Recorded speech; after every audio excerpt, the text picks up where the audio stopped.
Добро, денеска е во организација на Унијата на жени на ВМРО ДПМН. Сме тука во Штип да го одбележиме денот на жената, практично на 8 март, на мајката, на сестрата, на соседката, на колешката, на пријателката и така натаму. Со овој протестен марш практично протестираме сите ние жени кои што се дискриминирани, но и воопшто за луѓето кои што се дискриминирани во Македонија.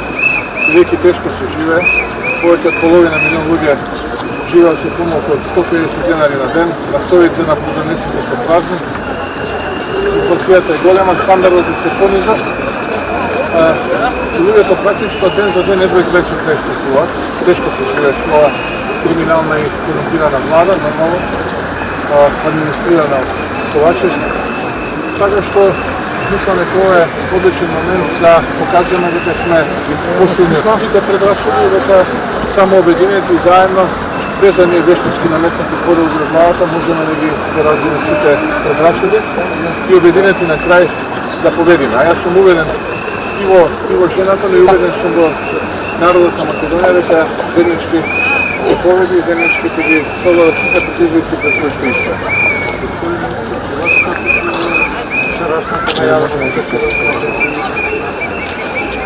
Па тоа што им го украдува на пензионерите и за кое што зборувавме уште пред 3 години, се обидуваат сега да го санираат, представувајќи го како некој иновативен швајцарски модел.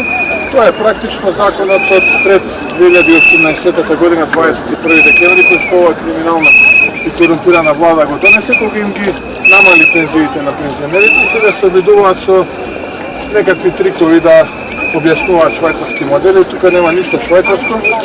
Можеби, ако нешто останало од скијањето по швајцарските Алпи, ова зима на раководството на СДСМ да ги подсетува на Швајцарија. Инаку суштината е дека ова е оној закон кој што пред да го смени Мило Царовски и Зоран Заев на 21 декември 2018, мислам, беше важеше. Така што, ете, ние и тога зборувавме колкава бирачката и за колку се оштетени пензионерите. И денеска ќе зборуваме. Ние понудивме во собранието вистинска покачување на стандардот на пензионерите и на пензиите, но за жал од страна на оваа корумпирана и криминална власт тоа не беше прифатено и сега се обидуваат, повторно ќе кажам, преку некои трикови да ни представат некој швајцарски модел. Ова нема ништо врска со Швајцарија, единствено што тендерите ќе се продолжат да се врват, криминалот ќе се тече, нека тоа е суштина. Не ги зголемуваат, го враќаат тоа што им го крадат 3 години, за тоа што зборувавме и тоа е дополнително, да. Дали во собрание ќе учествувате во работата на комисија за избор и закупување?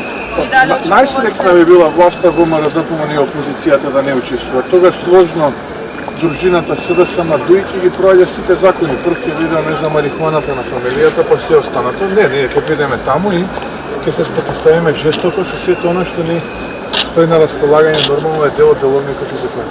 Дали очекувате редефинирање на сите комисии заради балансот меѓу опозицијата и позицијата? Од овие луѓе све очекуваме, треба да знаат дека порано или подоцна кој високо лета многу силно паѓа. За да нема после тоа вака било, така било, еве ги предупредувам дека кој високо лета многу ниско и силно паѓа.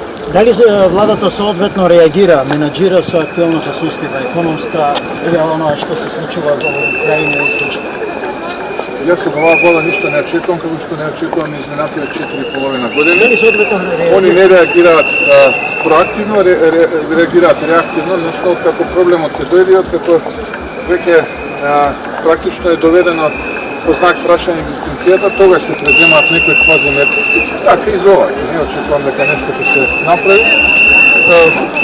Така беше со ковид пандемијата, така беше со енергетската криза, така и е сега со оваа европска криза поради конфликтот. Дали 8 мартовскиот протест е вовет во она што неколку пати го најавувавте дека ќе преземете демократски методи во текот на пролетни протест? Да, завршува групирањето на ВМРО ДПМН после историската победа на локалните избори и постепено лека го мобилизираме народот, да заедно со народот ја поразиме оваа корумпирана и криминална влада која што ја предводи дружината СДСМ и ДУИ.